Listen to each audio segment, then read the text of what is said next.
Immediately after launching, AJ Plus started putting out content that was not only un-Islamic, in many cases it was actually anti-Islam. Just consider the sheer amount of AJ Plus videos dedicated to glorifying drugs and even alcohol. Or how about the dozens of AJ Plus videos dedicated to abortion and terminating pregnancies as a sacred right? But drugs, alcohol, and abortion are only the tip of the iceberg with AJ Plus. When you go to AJ Plus's social media channels, you are bombarded by so much content dedicated to homosexuality and transgender issues. They have been promoting LGBT since 2015, at least a year before gay marriage even became legalized in the United States. So they were way ahead of the curve. What makes this more noteworthy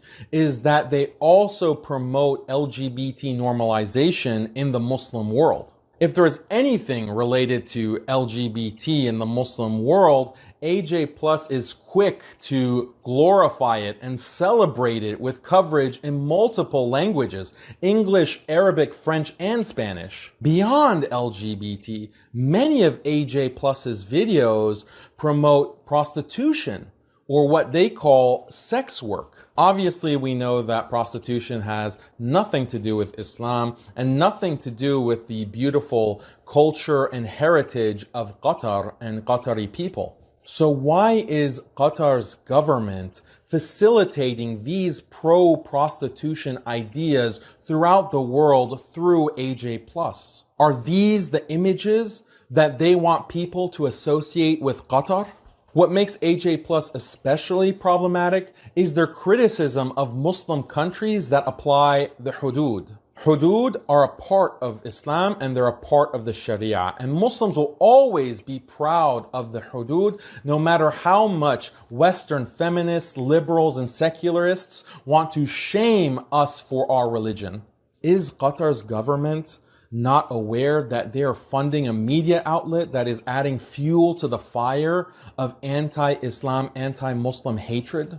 The most subversive aspect of AJ Plus's content is what we can call Muslim women breaking stereotypes. Values of haya and true hijab are stereotypical according to AJ Plus. So they want to present Muslim women who break the stereotypes by blatantly violating haya and blatantly violating true hijab. How many young Muslim girls are watching these videos and are wanting to follow in the footsteps of these Muslim women?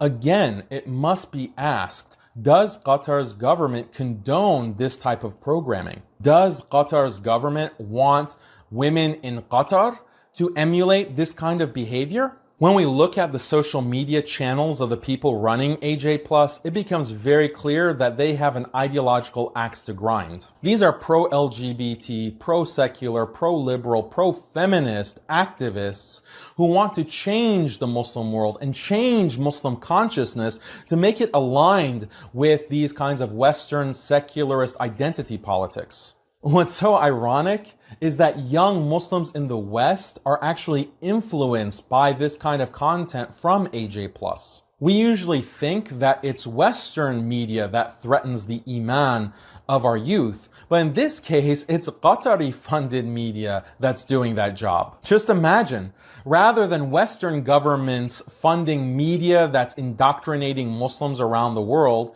you have Muslim governments that are creating media that's indoctrinating Muslims in the West. Now I can see AJ Plus trying to defend itself by saying that it's just covering the news. And the news often involves LGBT, drugs, abortion, prostitution, and so forth. But this excuse doesn't fly for two reasons. First, AJ Plus is not merely covering these things, it's actively celebrating them. And secondly, AJ Plus is often ahead of the curve in celebrating things that are on the fringe of Western culture. They were promoting gay marriage way before it was legalized, even in the United States. They're promoting drugs when drugs are still banned in many parts of the United States. They promote sex work when in reality sex work is banned in the United States and many other countries of the world. They're pushing LGBT in countries that have laws against this type of behavior. So this is not just news coverage. This is promotion. This is propaganda. This is cultural engineering. My ultimate message here is that I know that the people of Qatar do not support any of these things. But why is the Qatari government spending millions of dollars supporting this kind of stuff? Don't get me wrong. I'm not saying that Al Jazeera should exclusively focus on Islamic lectures or da'wah. I understand that they are focused on news. But at the very least, can they not promote things that go against Islam and that violate basic Islamic ethics?